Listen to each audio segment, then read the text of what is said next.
Halo teman-teman, pada video kali ini kita akan update ya untuk Bitcoin dan juga Ethereum.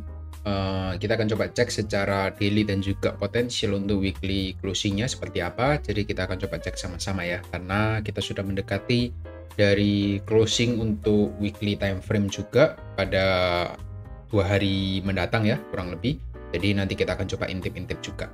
Ya, sebelumnya saya mau info sama teman-teman bahwa kita ada grup Discord yang teman-teman bisa join secara free ya. Caranya cukup mudah, hanya perlu klik link yang ada di pin komen ya, sudah saya sertakan di sana. Jadi saya lebih sering untuk update setiap hari ya secara rutin di Discord.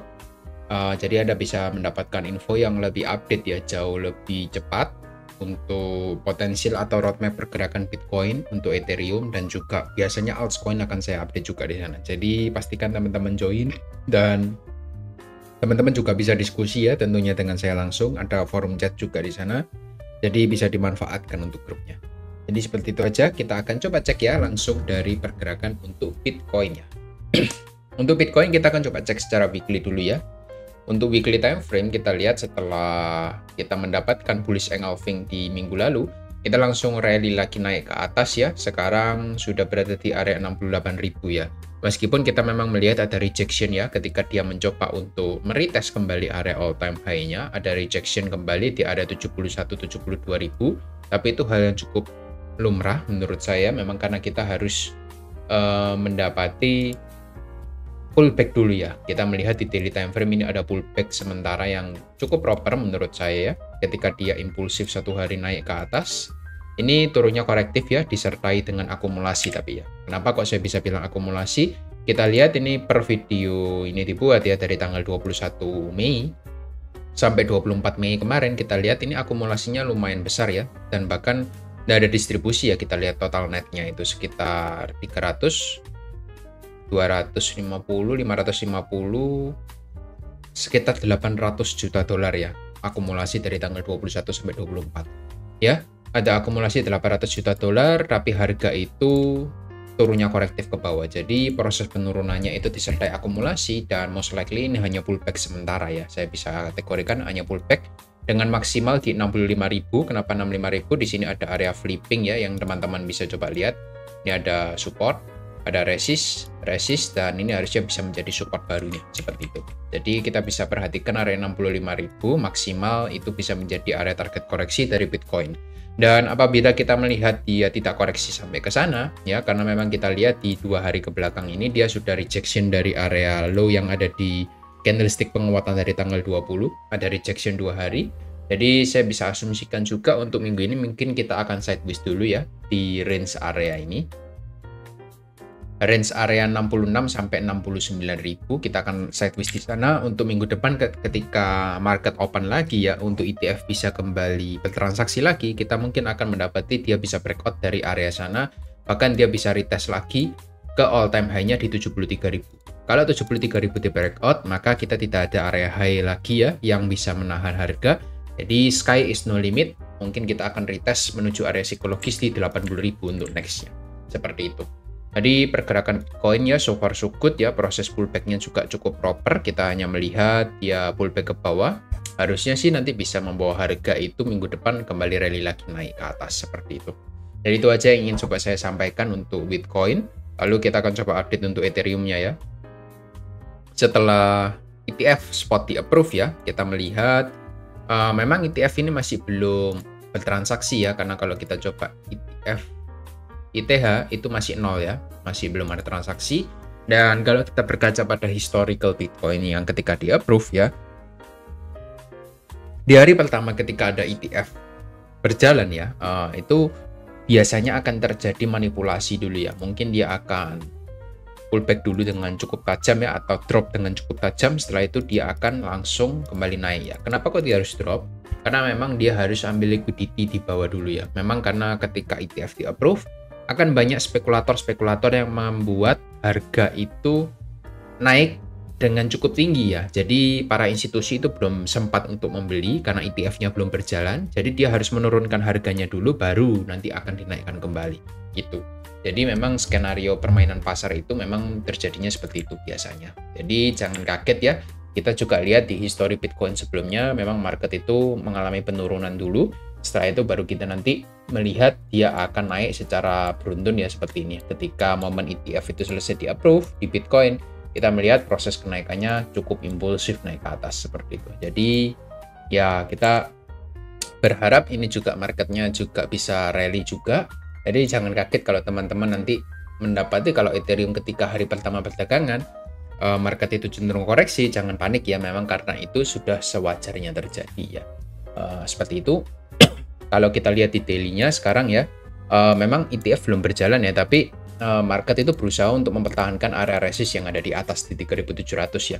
Ini terlihat dengan 5 hari dia sideways saja ya. Sempat untuk fake out atas, fake out bawah juga, ambil liquidity di atas bawah. Setelah itu dia bermain di range area konsolidasinya kembali. Jadi memang kita perlu melihat dia untuk sideways, ataukah nanti sideways ini akan membawa dia turun ke bawah, ataukah naik ke atas, kita nanti akan tunggu ya. Tapi kalau turun ke bawah itu bisa menjadi opportunity buat kalian yang belum sempat untuk ambil Ethereum. Tapi ketika naik ke atas, Anda juga bisa manfaatkan untuk hold kripto yang sudah Anda punya atau sudah Anda beli di harga 3.000-an kemarin. Jadi kan di harga 3.000 kemarin kan saya sudah info berkali-kali ya, ketika dia sideways di sini, ini menjadi momen Anda bisa akumulasi gitu ya. Selama dia belum break dari 3280 ini, garisnya juga masih ada 3280. Jadi Anda bisa hold kalau Anda sudah punya di sana. Tapi kalau Anda dibawa turun lagi, Anda bisa tambah lagi ya. Bahkan Anda yang masih belum punya, Anda ingin mendapatkan exposure di Ethereum, Anda bisa coba untuk collect juga untuk Ethereum-nya, seperti itu. Jadi ada dua skenario dan dua-duanya juga bisa teman-teman manfaatkan semuanya, seperti itu. Itu yang bisa saya lihat. Kalau kita coba buka dari weekly closing-nya sangat bagus ya.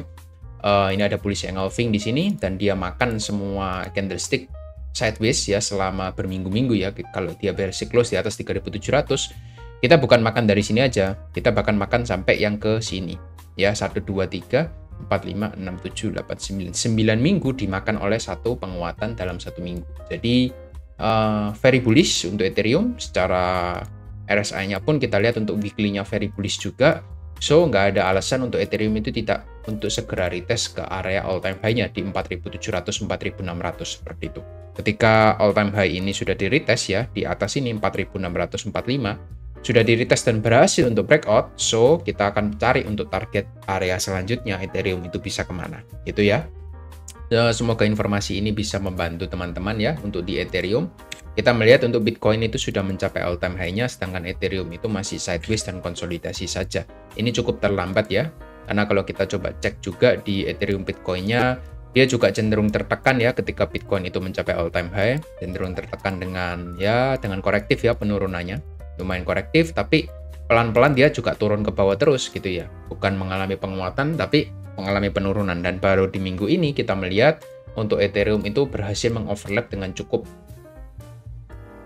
confident ya untuk penguatannya. Tinggal nanti kita lihat apakah dia berhasil untuk breakout area trendline yang ada di atas atau enggak. Kalau tidak mampu untuk breakout, jadi jatuhnya seperti ini ya, seperti fake out aja, nanti dia kembali turun ke bawah. Tapi kalau dia sudah ada banyak news ya dan dia berhasil breakout, jadi ini bisa mengkonfirmasi kita untuk bisa kembali untuk mengoverlap daripada Bitcoin. Jadi ketika Bitcoinnya itu hanya naik 1, 2, 3%, untuk Ethereum-nya bisa naik sekitar 10-15% ya, atau 5 kali biasanya lebih banyak daripada di Bitcoin-nya. Jadi sisinya sudah berubah ya dari Bitcoin menuju alt season-nya tapi dari Ethereum dulu, setelah itu pick up dari alt season, dari market cap altcoin ya, setelah itu baru kita ke low cap dari altcoin. Jadi memang sisinya dari waktu ke waktu memang seperti itu. Jadi teman-teman bisa perhatikan juga untuk sisinya seperti apa. Jadi itu aja ya yang ingin coba saya sampaikan di Ethereum Bitcoin. Kita melihat cukup wajar ya kalau ada rejection di area top dari trend lainnya. Mungkin kita akan pullback dulu ya, nggak masalah. Yang penting pullbacknya itu harus dengan korektif ya. Jadi korektif itu seperti ini.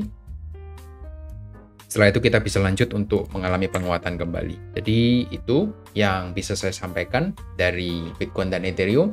Dari total tiganya kita juga sedang pullback dan harusnya soon kita akan melihat dia akan retest dari 780 lagi ya. 780 miliar dolar akan segera di retest. Dan teman-teman bisa juga perhatikan untuk altcoin-nya yang masih di bottoming ya, yang belum banyak mengalami kenaikan. Mungkin kita akan melihat itu juga akan mendapatkan exposure juga ya untuk mengalami rally kembali atau mengalami perbaikan trennya seperti itu setelah dia pullback dengan cukup dalam ya. Kita melihat banyak yang masih terkapar. Mungkin nanti kita akan coba bahas di live season berikutnya ya. Jadi kalau teman-teman yang mau live, teman-teman bisa tulis di komen aja mau live di hari apa. Nanti kita akan coba sesuaikan sama-sama untuk jadwalnya. Ya, seperti itu. Lalu dari dominance Bitcoin ini yang saya suka ya. Dominance Bitcoin ini membentuk rising wedge ya. Kita melihat dari minggu lalu saya melihat dia tidak mampu untuk breakout dari top yang ada di 56,5%. Malah dia membentuk lower high ya di sini ya. Ini lower high, low-nya lebih rendah. Kita tinggal menunggu apakah dia bisa jebol dari area double top-nya. Double top-nya ada di 54% exactly, tepat di 54. Jadi ketika dia mampu untuk jebol dari 54%, kita akan melihat ya, ini akan ada namanya pre-alt season ya. Setelah itu dia bisa lanjut untuk mengalami penurunannya ke bawah. Jadi skenario dari alt season saya kira mungkin tidak terjadi dalam waktu yang lama lagi ya. Dalam waktu dekat mungkin kita akan melihat pre-alt season itu akan segera dimulai ya. Buktinya apa? Buktinya teman-teman bisa lihat di sini ya. Ketika dia membentuk double top ya, waktu saya infokan pada potensial membentuk double top, dia drop ya dari area 56 ke 54,5%. Anda bisa lihat untuk Ethereum itu penguatannya seperti apa ya. Baru drop 1% itu penguatan dari Ethereum itu sudah sangat impulsif ya. Bayangkan kalau dominance Bitcoin ini itu dropnya bisa sampai di bawah 50%. Anda bisa bayangkan juga untuk altcoin-nya itu akan naiknya nanti seperti apa. Nah, kalau Anda yang belum pernah untuk mengalami altcoin season, mungkin Anda akan kaget ya nanti ya. Tapi kalau Anda sudah pernah sih, Anda harusnya tahu dengan apa yang saya maksud di sini gitu. Kalau Anda yang belum pernah mengalami alt season, Anda bisa coba tarik ya untuk chart Anda ke belakang. Mungkin di bulan tahun 2021 kemarin Anda bisa lihat ya proses kenaikannya itu seperti apa, dan dalam satu hari itu dia bisa naik selama berapa persen, sekitar 9%, 4% itu sudah biasa dalam waktu satu hari. Bahkan kita melihat biasanya ketika dia mengalami penguatan 26% di sini aja itu bukan satu hal yang mewah ya. Bahkan kita melihat besoknya setelah 26% dia naik lagi 6%, naik lagi 9%. Jadi setiap hari itu ada mengalami kenaikan untuk Ethereum-nya. Jadi ini sebagai satu contoh yang teman-teman bisa perhatikan ya untuk momen alt season itu seperti apa. Anda bisa coba cari sendiri untuk referensinya. Saya hanya menginformasikan di sini bahwa kita akan menuju pre-alt season ya segera dalam waktu dekat, mungkin 1-3 bulan maksimal seperti itu. Karena memang Ethereum ini hype-nya sedang mengalami puncak-puncaknya ya, karena Ethereum ETF ini baru di-approve dan itu juga sejalan ya dengan Bitcoin dominance-nya yang sudah mulai mengalami pelemahan seperti itu. Jadi itu aja yang bisa saya sampaikan ya sama teman-teman. Untuk Bitcoin ETF-nya juga sudah saya bahas ya. Di sini dia mengalami inflow terus dari tanggal 13 Mei sampai 24 Mei inflow terus. Totalnya kita sudah masuk 13 miliar dolar lah ya. Ini kan 300 juta. Ini harusnya 13 miliar dolar ya, 13,687 miliar dolar. Jadi ya teman-teman bisa hitung sendiri berapa uang yang masuk gitu ya. Jadi manfaatkan momen ini buat teman-teman yang masih belum mendapatkan exposure ya di Ethereum dan di altcoin yang lainnya. Teman-teman bisa coba sit atau mencari posisi yang tepat seperti itu. Jadi itu aja yang bisa saya sampaikan untuk pergerakan hari ini ya, di minggu ini, di minggu ke 4 bulan Mei. Jadi semoga apa yang bisa saya sampaikan di sini teman-teman bisa dapat dengan cukup baik ya untuk informasinya dan tidak FOMO ya. Jadi biasanya penyakit dari orang-orang itu ketika turun mereka tanya kapan bisa naik. Tapi ketika naik mereka tanya lagi kapan bisa turun. Jadi itu siklus yang sudah biasa terjadi. Jadi teman-teman harus coba rubah untuk mindsetnya. Ketika harga sudah terlanjur naik ya teman-teman cari retracement-nya, jangan cari untuk bisa turun ke bawah. Mungkin kapan saya bisa dapat di harga 3.000 lagi ya, kan agak susah gitu ya. Jadi ya Anda bisa cari untuk pullback-nya mungkin di 3.300, 3.400 seperti itu. Jadi mindset-nya bisa dirubah dulu untuk sekarang. Jadi itu aja ya yang bisa saya sampaikan. Thank you semuanya dan see you on next video. Bye-bye.